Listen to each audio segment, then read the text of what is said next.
Okay, hey, welcome to an episode of On the Wrist from Off the Cuff. So I have a really cool update for you guys from the brand RZE. A little about them. They are a micro brand upstart where the founder was actually a key designer for another popular micro and has since kind of really, after setting out to create his own new vision from the ground up, I feel like he's even grown his own micro brand equal to or even larger than that original. And in terms of the type of watch, really what they're known for are these everyday adventure watches, and this definitely fits the bill. Some key characteristics and design language are looking for something you can wear during your everyday adventure. We're going to find something that is sporty, legible, and tough. This is their Resolute 36 and the Waypoint black dial option, and it's a downsized, even more refined take on their signature do-it-all adventure watch, and the most elevated iteration of the Resolute yet. And it does maintain its angular aesthetic in a thinner case with a classic 36mm proportion. These go for $600 direct, and this sample was kindly provided by RZE for the purpose of this review. Of course, all the thoughts are my own. No brand ever gets any type of editorial input or anything like that. They don't even get to see the video before you guys do. But I do want to, of course, maintain full transparency. I do own a few RZEs, even ones that I've bought personally, so I feel very confident in kind of giving you guys my feedback on this brand and on this particular model. So with all that said, let's go ahead, zoom the camera out, get this piece in hand, and take a closer look. Okay, now, of course, a very familiar silhouette, but with some fantastic updates on this dial. Now, one thing to point out, guys, contrast is going to be lower, mainly because as I record this, it is mainly reflecting off of what, guys? A black camera lens. So you're not going to get as much reflection as you would get out in the real world. And if you did, let's say if I put something whiter over here, you could see it would reflect off of that. But without that, see it, with it, without it, now you can understand this is what's happening. All right. So I do like this size. It's a little small for my wrist, but I think it suits the more refined style. Now, I love this 39mm model, but I mean, next to this, wow, it seems huge. And I didn't wish for this to be smaller. This is quite a bit smaller. And then also because of the style of dial, it's shrinking the dial down, of course, with that kind of broken down sectioning there, because this does have multi layers and levels to it in terms of multi finishes on the dial, versus here is going to be just that beautiful gloss because this is a pro model. Now, I do want to have these side by side just so you guys can get an idea again of these two watches. So if you felt like this one was just a bit too large, and I mean sitting next to this, it does seem a lot larger. I will say I didn't wish for this watch to be smaller. I do think it could probably benefit from some of the styles and techniques that they used here in terms of adding more to the dial, there being less dead space to make it feel maybe a touch more proportional. But I'm really, really liking this 36, and I'm not huge on normally 38.5 is my sweet spot. Of course, I do love a good 39, a good 40, 41, 40. It just depends, of course, on the style. But when we're talking about no rotating bezel or anything like that, mainly just dial and a fixed bezel, this this level of proportions is quite nice. Speaking of those numbers, 36mm in diameter, 9.9mm thick, or you could say thin as well, and then just 42.3mm lug to lug. Nice titanium in this brushed finish with that ultra hex coating that's giving you up to 1200 HV of hardness.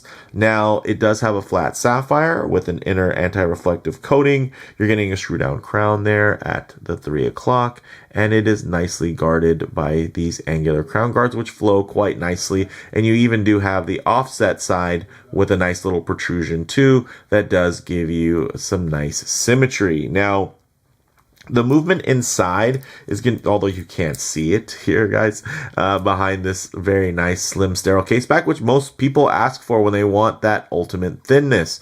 So underneath there, you're going to have your automatic Miyota 9039, which is going to be an automatic movement with a 42-hour power reserve that does beat at 4 hertz or 28,800 vibrations per hour in terms of that beat rate. So nice, smooth sweep.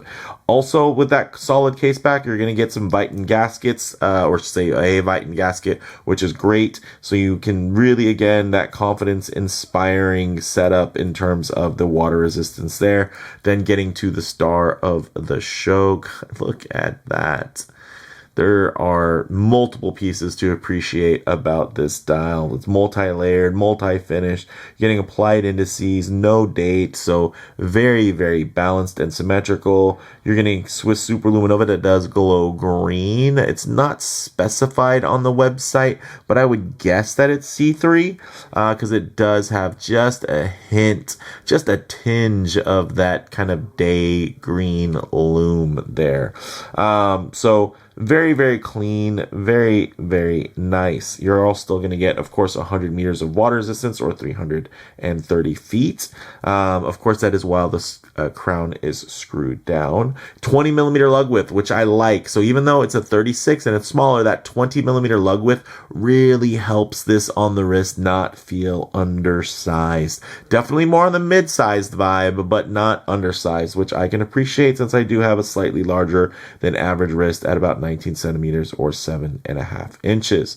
Now, getting into this bracelet, it is, of course, similar to what you've seen, especially at 20 millimeters. Solid links, end links, spring, ear-evening and quick release spring bars, screw pin construction, which is very nice, and a very nice, fully articulated H-link layout. It's going to taper from about 20 millimeters down to 16 millimeters to this milled push button clasp, which does have 6 positions of toolless micro adjustment available. So you can use this as an extension. You can use it as a micro adjustment.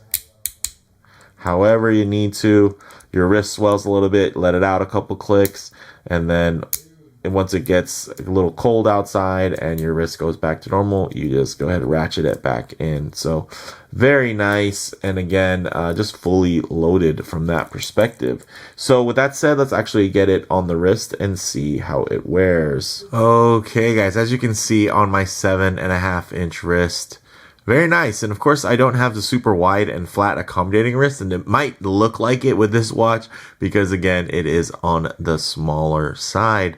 Although my wrist is on the larger side of average, you can see it's quite a tall, round wrist, so it's not, again, super wide and accommodating. If I get my wrist a bit too close to the camera lens, you're going to probably notice a fair amount of perspective distortion. It's going to make the watch seem a lot larger, maybe even more proportional, and maybe you like it better like this. And that's one of the beauties of a smaller watch, because when you do have a wider angle lens, what's going to happen is it's going to make the watch seem a lot larger. It's never going to really seem oversized. But in this case, you see, this is probably more realistic as to how it wears. So I'll just go ahead and tighten up the frame here so that you guys can get still a detailed look, but just add a bit of a truer aspect ratio as to how this may lay on your own wrist. And I think it doesn't look undersized, which is nice. It's a nice mid-sized layout, and that 20 millimeter lug definitely makes me feel more comfortable because it does have a pretty aggressive taper. I do like the taper down to 16 because it does have a regular clasp, so it's going to go back out after that, right? So very, very nice, quite proportional, very thin, great angles. Look at that, nice and downturned. And it just wraps around the wrist really well. Sits really low slung. You're getting that nice kind of Lamborghini angular low slung vibe, and I like that. And then you get to the dial and they just add a little bit of flavor there by having kind of those sectors broken down, which do look really great on the Lume side. So how does this wear compared to my 39, which is my favorite watch from RZE? Ooh, I think this wears great. It's nice and open, feels very, very tactical and purposeful. But I will say, go anywhere, do anything. We always think of the capabilities, right? We want it to be tough. We want it to be rugged. We want it to be highly legible. But this is going to be able to go anywhere and do anything as well. But on the other end of the spectrum, when it comes to maybe even dressier or just dressy, casual-ish times and where you're not necessarily all sported out and kitted up, this is actually going to be able to excel as well. Versus here, this definitely has a vibe and a very outdoorsy theme in terms of just the overall styling. You're going to see just that it's fully brushed everywhere. The only thing that's glossy is this dial, and it's a white dial, and it's very stark. Versus here, you do get that nice high polished bevel on that bezel. And then you also get, of course, multiple finishes on this dial and a lot of facets and polished sections that are just going to add that extra layer of complexity. So really, really good looking watch. Great wearing. Small enough to wear if you want to wear this with a long sleeve. I think it's right at home. So for me, this is something I'm wearing with flannels all day, every day. So with that said, let's go ahead, get it off the wrist, set up for some Lume shots, low light transition, and closing thoughts. Okay, let's go ahead and hit the lights here. Oh, yes. Surprisingly vibrant lume. You're getting extra lume. You're getting the tracks. You're getting that inner sector. It all comes together quite nicely, guys. You're going to get a bit of a mix-up in terms of the cardinal points, so it's going to be easier to reference while it is on your wrist because, of course, at the 12, 3, 6, and 9, you're going to get the double batons versus the singles all the way around, and I think it still looks quite good. And again, you're probably going to be wearing the watch when you need to read the time. I know some people are really big on, I want it on my nightstand, this, and that. And although the lume is quite bright, it's not that type of lume, right? It's not crazy. I mean, even compared to their, my Resolute Pro, it's not in the same type of league or level. This is more refined, and it shows that. But one thing I like to work in is going to be a bit of a low light transition because you're not always going to be out in the middle of a field enjoying direct sunlight. A lot of times you're going to find yourself coming out of buildings, walking underneath overhangs, or just hanging out underneath the shade of a tree. So as I see what these colors, textures, and finishes render like in less than optimal lighting. And my goodness, guys, are you ready for it? Wait for it. Ooh, look at that. Look at that center section. The beautiful sunray pattern, very deep and dynamic. You're going to get a bright kind of anthracite charcoal section there, but mostly just very deep and black. Of course, if I get it directly over, you might be able to wash it out a little bit. Then you have that beautiful granular texturing there on that kind of mid track, and then back to that texturing that's a little bit more uniform on that outer track. I think this is a handsome watch. I like that it definitely is channeling Explorer vibes without looking anything like a Rolex Explorer. I like that. Of course, the white dial model, the Resolute Pro that I showed you guys, it's a little bit more overt in terms of its connection. Now, yes, of course, with that triangle, I mean, everything else though, I mean, it catches a certain vibe. Here, you're getting a vibe that is going to be a little bit more refined. And let's go ahead and even hit it with a little black light here and just give it a little bit of a supercharge just because it deserves it. It's fun. Look at that lume. It's powerful. It's good. Of course, if I had this out during the day and just had it out there for 10 minutes in the sunlight, it'd be much more charged up and ready to go versus kind of what you're seeing. It's just, kind of pales in normal comparison because you're just going to be going off of the studio lighting. But this is a great looking watch in a lot of different angles. So what I'll do now is go ahead, get the lights back on, and get into some closing thoughts, guys. On the wrist, you're getting this greater, kind of smaller, mid-sized wear. So very balanced. And again, when you're thinking go anywhere, do anything, there's the other end of the spectrum that goes less noticed, which is why people love the Rolex Explorer so much, Explorer 1, because it can be dressed up. I do believe this can be dressed up as well, even with the more angular styling. Now, also, it is super lightweight, but it doesn't feel insubstantial or cheap or kind of hollow. I like that about it too. It is, especially for how thin it is and everything like that, it still feels like a nice, solid piece of kit on your wrist, even with the titanium construction.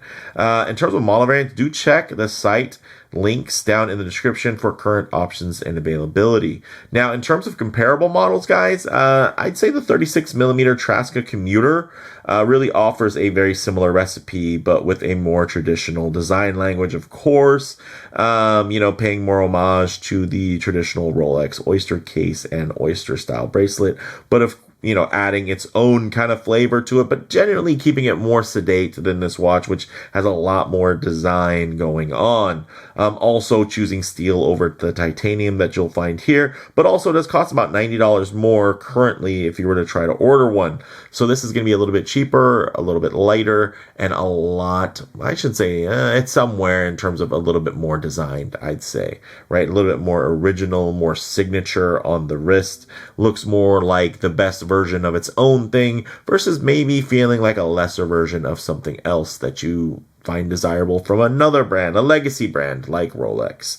So for me, guys, bottom line, their 39mm Resolute Pro, was already one of my favorite new freaking modern go anywhere, do anything watches, even in today's hyper competitive landscape. And this new 36mm variant adds another dimension. The Resolute 36 expands on the other side of going anywhere and doing anything, being able to comfortably pivot away from outdoor adventures and into more buttoned up situations as well. So with that said, let me know what you all think down in the comments below. If you like the video, please do a like, and if you haven't already, please subscribe for more content just like this.